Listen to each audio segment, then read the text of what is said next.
Check out this headline from the Washington Post.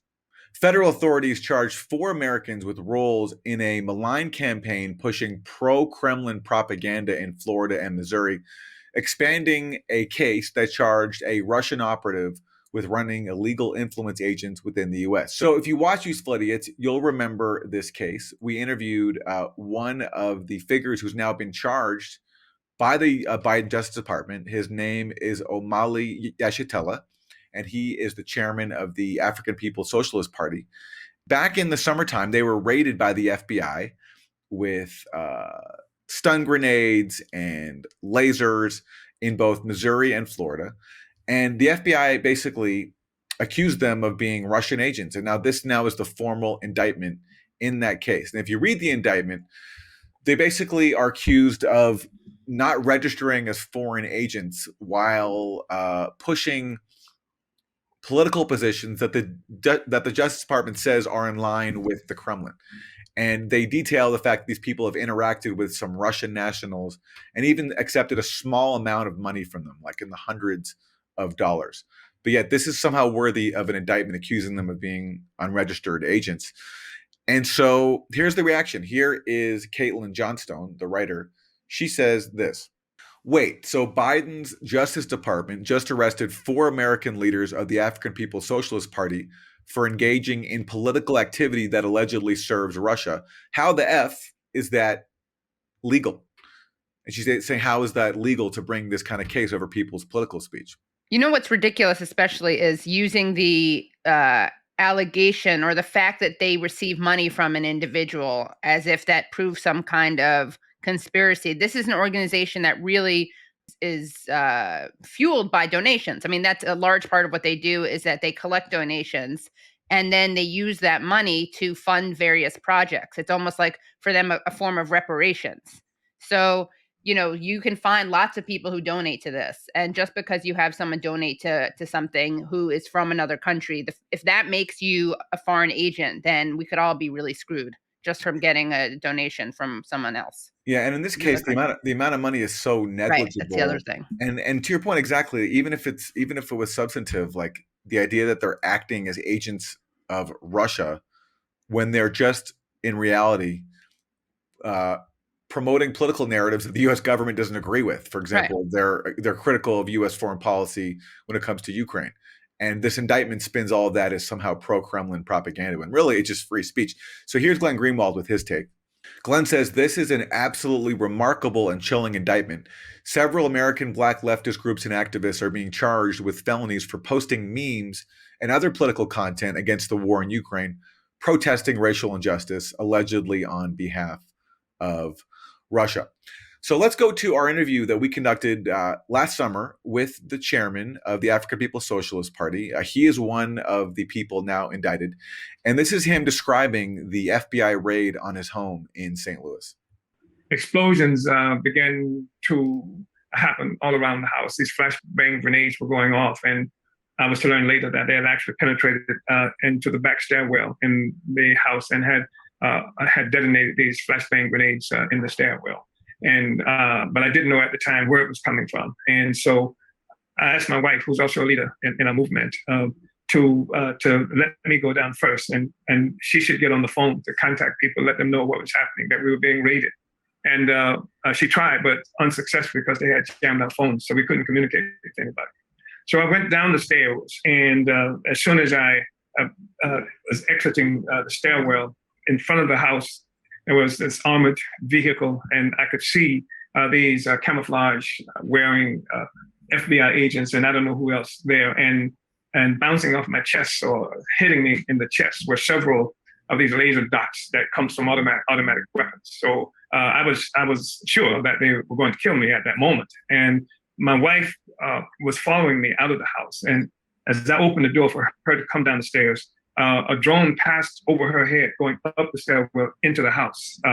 So there was a command to come this way, and we walked toward the person who was making the command, who seemed to be somebody with some authority. I was told to put my hands behind my back. They zip tied me. My wife, when she came down, they put handcuffs on her. They wanted us to sit on the curb outside, and something that we didn't do. And so and all the time this is going on, these flashbang grenades are still going off around the house and perhaps in the house, in the stairwell of the house. They would break windows. They would knock the doors in. And I'm asking, what is this about? And they said that we have a search warrant. And I asked to see the search warrant. The answer was, well, I don't have it, but someone over here has it in some place in the vicinity. Why is this happening? They said that later this morning, some indictment is going to be issued in Tampa, Florida for a Russian national. And should he ever come to the United States, he would be arrested. At the same time, although I didn't know it, the office of the African People's Solidarity Committee, which is the Solidarity Front of our party, which is comprised of white people mostly who do work in 130 some odd cities and 30 states in the United States around reparations and taking the struggle of African people, that's their work, into the white communities. That center recently opened in South St. Louis, which is the majority white section of St. Louis, was raided. They used battering rams and knocked the doors in. They used the flashbang grenades. They taped the video cameras to make sure that they were not seen, their activities were not recorded, although they didn't succeed absolutely. And upstairs, there's an apartment. They went to the apartment upstairs. Two young members of our organization, white people, were there. They were handcuffed. They were at gunpoint, held at gunpoint. So that is him describing a raid on his organization that occurred back in July. And the key thing there is they weren't even being charged then. They were just being raided because some Russian national had been indicted that day. And that raid, I think, was basically just for show, to give this to the media, to make it look as if the government was cracking down on the sweeping pro-Russian campaign, and then involved, raiding the home of Amalia Shatella and his wife, two elderly people with flash grenades and weapons. So now this has resulted in this indictment now of himself and three other people with his movement.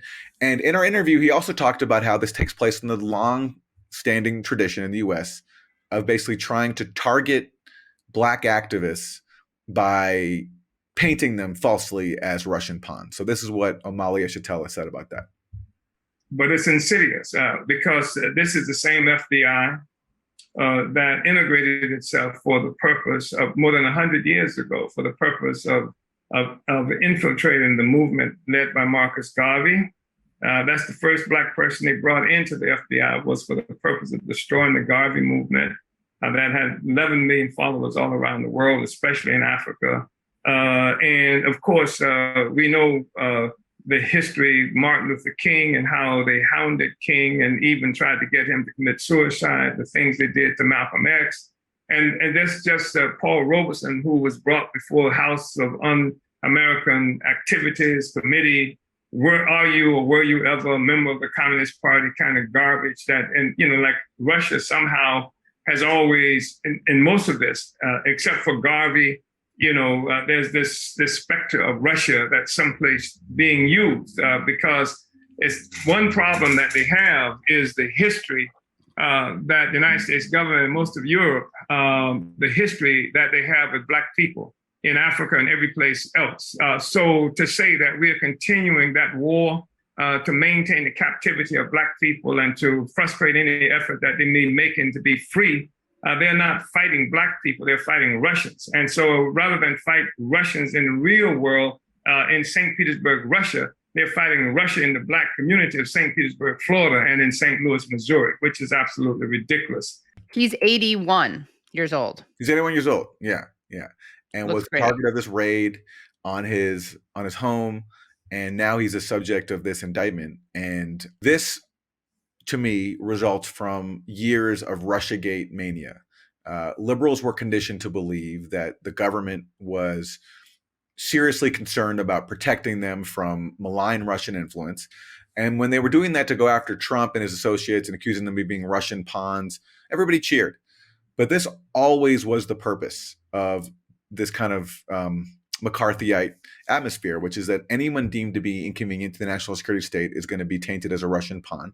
And so it's not a surprise that after years of, enrolling liberals in seeing anyone that they don't like as being Russian agents, that the FBI would then return to its traditional targets, Black leftists, with the exact same tactics. Right. And so this case will be really interesting if it goes to trial, Because if you read the indictment, and again, there's very little in here when it comes to actual alleged violations of the law. It's all about basically going after these people for saying things the government doesn't like about Russia and the Ukraine proxy war.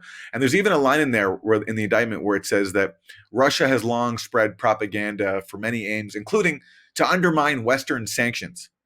So somehow it's like a bad thing for someone out there to oppose Western sanctions. Wow. And you can even be maybe charged for it. We should look out. You should look out, especially Aaron. Oh, yes. Forget it. Yeah. Yeah. And of course, this is something that we've seen. I mean, we saw this with Abby Martin when her work was considered suspect because she had things on her show. Like I think, interviewed Jill Stein. She covered protests. She covered Occupy Wall Street. So anything that you cover that is something that critics of the U.S. would appreciate makes you a potential conspirator, basically. And we should also point out the fact that, blaming Russians for anti-racism is something we've seen recently from people like Susan Rice, who suggested that maybe Russians were behind the George Floyd protests. And also, of course, our beloved Vice President Kamala Harris, who suggested that Russians were behind the Colin Kaepernick scandal. The Russians really are everywhere. They really are. The Russians are coming. They're here. They're here. The last 6+ years, the Russians are everywhere. Yeah. It's really ridiculous. So, well, that's Democrats suck. And wow, does that suck? And we'll be focusing on that story because it's really important to cover it, especially because the rest of the media is either going to ignore it, or if they do cover it, they're going to do it in a really irresponsible and ahistorical way.